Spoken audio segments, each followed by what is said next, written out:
معركة بدون قتال لكن تأثيرها كان أقوى من السيوف. المعركة اللي غيرت مجرى التاريخ الإسلامي، ومن بعدها النبي قال: الآن نغزوهم ولا يغزونا.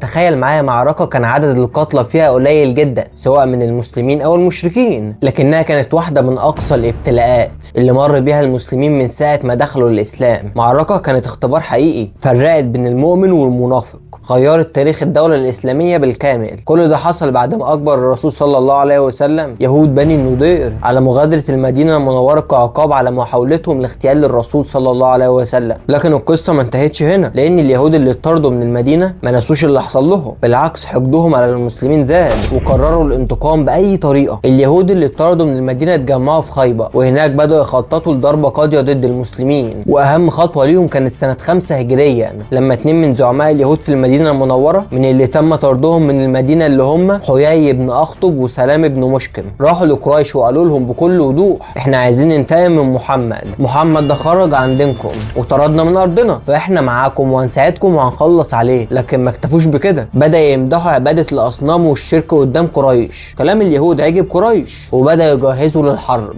بس مش لوحدهم لكن بمساعدة أقوى القبائل اللي كانت معادية للإسلام زي بني أشجع وبني مرة وعرب كنانة وقبائل غطفان، واتسمت بغزوة الأحزاب عشان كان فيها أحزاب كتير ضد المسلمين. والنتيجة جيش الكفار ضخم أكتر من 10,000 مقاتل بقيادة أبي سفيان متجهين للمدينة المنورة لهدم الإسلام بالكامل. لما وصلت الأخبار للرسول صلى الله عليه وسلم اجتمع مع الصحابة يناقشوا الحل. المسلمين كانوا 3000 مقاتل بس، لا عندهم جيش قوي ولا عتاد كافي لمواجهة الكفار. لكن هنا يجي الحل العبقري بين الصحابي سلمان الفارسي اللي اقترح عليهم فكرة كان الفرس بيستخدموها في الحروب، انهم يعملوا خندق لحد يقدر يدخل عليهم ولا هم يطلعوا، فاللي جايين يغزوهم دول يزهقوا وياخدوا بعضهم ويمشوا. الرسول عجبته الفكرة وامر بحفر خندق في الجهة الشمالية، لان باقي الاتجاهات كانت محمية بالجبال من الشرق والغرب. اما الجنوب فكان فيه يهود بني قريظة اللي كان بينهم وبين المسلمين اتفاق بعدم الخيانة، واتفقوا ان يهود بني قريظة هيحموا ظهر المسلمين من ناحية الجنوب. حفر الخندق ما كانش سهل ابدا، شهر كامل والمسلمين بيحفروا في برد شديد وجوع شديد، حتى انهم كانوا بيربطوا الحجارة على بطنهم من الجوع. وفي وسط الحفر ظهرت صخرة ضخمة وقفوا قدامها مش قادرين يكسروها، فراحوا للنبي وهنا حصلت معجزة عظيمة. النبي رفع الفاس وضرب الصخرة فانكسر جزء منها وقال بصوت عالي: الله اكبر، اعطيت مفاتيح الشام، يعني ان المسلمين هيفتحوا فلسطين وسوريا ولبنان والأردن.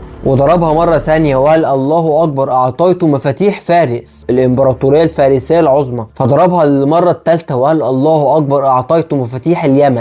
المسلمين لما سمعوا الكلام ده معنوياتهم ارتفعت للسماء، لكن في نفس الوقت ناس كتير كانوا مصدومين، احنا محاصرين ومش قادرين حتى نتحرك والرسول بيقول إننا هنفتح فارس والروم. لكن اللي حصل بعد كده أثبت إن وعود النبي كان حقا معجزة. تخيل معايا المشهد، المسلمين في عز خوفهم على دينهم من كفار قريش، والقبائل بيتكلموا عن فتح اليمن وفارس والروم، حاجة كانت شبه مستحيلة وقتها. بعد شهر كامل الخندق أخيرا اكتمل وجيش الكفار وصل، بس لما شافوا الخندق اتصدموا. العرب ما كانوش متعودين على حاجة زي دي، فاضطروا عسكرة حواليه لمدة شهر مش عارفين يعملوا ايه. كل ما واحد منهم ياخدوا الشجاعة ويحاول يعدي بالحصان يستقبل سهم يقتله من هنا. تظهر المشكلة الكبيرة هنا بقى، جيش الكفار بقى محاصر، مفيش طريق يدخلوا منه غير مكان واحد من ناحية اليهود. وفعلا حيي بن أخطب الزعيم اليهودي المطرود من المدينة قرر يتحرك ويلعب لعبته القذرة. راح لزعيم بني قريظة وبدأ يقنعه: اسمع، احنا يهود زي بعض، ولو المسلمين انتصروا احنا هنبقى في خطر، تحالف مع قريش وهنسحقهم مع بعض. لكن الزعيم رفض في البداية خايف من العواقب، وقال له لو الكفار فشلوا هيكون مصيري في ايد محمد واصحابه. لكن حيي فضل يلح عليه واغرب القوة والعدد لحد ما في النهاية وافق على خيانة النبي. وصل الخبر للرسول صلى الله عليه وسلم وكانت صدمة. دلوقتي المسلمين محاصرين من كل اتجاه والخطر بقى اكبر من اي وقت فات. المعركة وصلت لمرحلة خطيرة جدا، اشتد الحصار والسهام بتطير من الجانبين. المشركين بدأوا يحاولوا يتسللوا، واحد منهم عدى الخندق فعلا لكنه اتقتل بسرعة. وفجأة تظهر شخصية غامضة وسط الأحداث، نعيم بن مسعود، واحد من كبار جيش قريش، وكان جاي يحارب المسلمين بنفسه، لكنه فجأة راح للنبي وقال له أنا عايز أسلم. قرار مفاجئ ما كانش حد يتوقعه. لكن الأغرب من كده النبي ما قالوش يبقى معانا، بالعكس قال له ارجع هناك واستخدم مكانتك عند الكفار واعمل أي حاجة تقدر عليها. هو كان معروف عند الجميع قريش بتثق فيه واليهود بيصدقوه، فبدأ خطته العبقرية. راح لليهود وقال لهم بصوا قريش ناوية تسيبكم وتخليكم تواجهوا مصيركم لوحدكم، لو عايزين تضمنوا انهم مش هيهربوا اطلبوا من كل قبيلة تسيب عندكم رهائن من كبار رجالهم. وبعدها خد بعضه وراح للأحزاب وقال لهم اوعوا تسكوا في بني قريظة، دول ناويين يخونوكم ويسلموكم لمحمد، لو طلبوا منكم رهائن اعرفوا انهم ناويين يسلموهم. وهنا تبدأ الفوضى. اليهود بدأوا يشكوا في نوايا قريش، وقريش بدأت تخاف من اليهود، التحالف بدأ ينهار، وفي قمة التوتر تحصل المعجزة الإلهية. ربنا بعت ريح شديد قلبت كل حاجة، الخيام طارت، الأكل ضاع، جيش الكفار فقد سيطرته، والبرد الشديد زود المعاناة. أبو سفيان قائد قريش شاف الوضع الكارثي وصرخ فيهم احنا هلكنا، بني قريظة خانونا، الريح دمرت كل حاجة، مفيش فايدة، لازم نرجع. وانتهت المعركة بدون قتال حقيقي، الأحزاب تفرقوا والكفار انسحبوا، وانتصر المسلمين رغم قلة عددهم. ودي كانت غزوة الخندق، المعركة اللي غيرت مجرى التاريخ الإسلامي. ومن بعدها النبي قال الآن نغزوهم ولا هيغزونا، يعني من هنا ورايح المسلمين هم اللي هيهاجموا، محدش هيجي يغزوهم تاني. أصعب غزوات الرسول وأعظم الملاحم العسكرية في تاريخ المسلمين،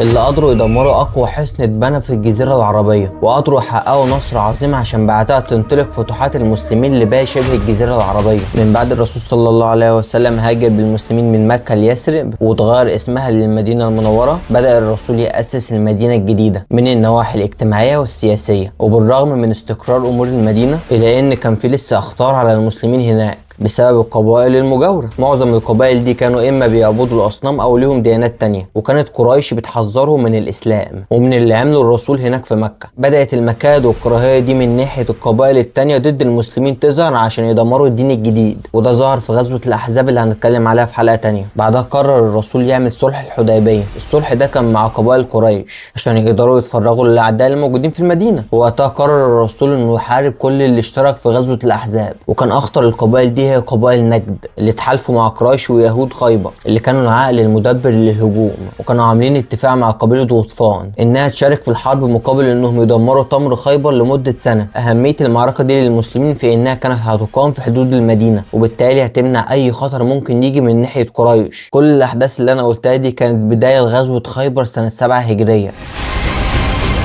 خيبر كانت مدينة بحصون كبيرة ومتقسمة لجزئين، جزء منخفض في وادي النطاق ومنطقة الشك وفيهم 5 أبواب للمدينة، وجزء تاني في شمال المدينة المنورة وفي 3 أبواب. أما سكان خيبر فكانوا من اليهود، وكانت تعتبر آخر حصن مهم اليوم في الجزيرة العربية. خرج النبي محمد من المدينة ومعاه 1600 مقاتل، والصحابة ما سمحوش لحد من اللي ما خرجوش في الحديبية إنه يخرج معاه، لأن أغلبهم كان من المنافقين وضعاف الإيمان. أما في خيبر فالسكان هناك جهزوا كل اللي قادر في المدينة على حمل السلاح، وكان عددهم اكتر من 10,000 مقاتل، وكلهم كانوا متحصنين جوه المدينه. اتحرك جيش المسلمين وعسكروا طول الليل قدام الحصن، واول ما طلع الصبح شاف اهل خيبر جيش المسلمين واتصابوا بالفزع والخوف واستخبوا في حصونهم. وهنا قال الرسول صلى الله عليه وسلم الله اكبر خربت خيبر. بدات المناوشات بين الجيشين عند الحصن الاول من حصون خيبر ال8، وهو حصن ناعم. الحصن ده كان يعتبر اول خط دفاع عن خيبر. حاول جيش المسلمين انهم يدخلوا الحصن، وعلى مدار ايام اليهود بيحاربوا بالسهام والنبال وخايفين يخرجوا. اما جيش المسلمين فبيحاول يفتح اول حصن على مدار 7 ايام لحد ما وصلنا لليوم الثامن. فمسك الرايه سيدنا ابو بكر الصديق رضي الله عنه، ولكنه ما قدرش يفتح الحصن، وتولى بعده سيدنا عمر بن الخطاب رضي الله عنه، ولكن برضه ما اتفتحش الحصن لحد ما وصلنا لليوم العاشر.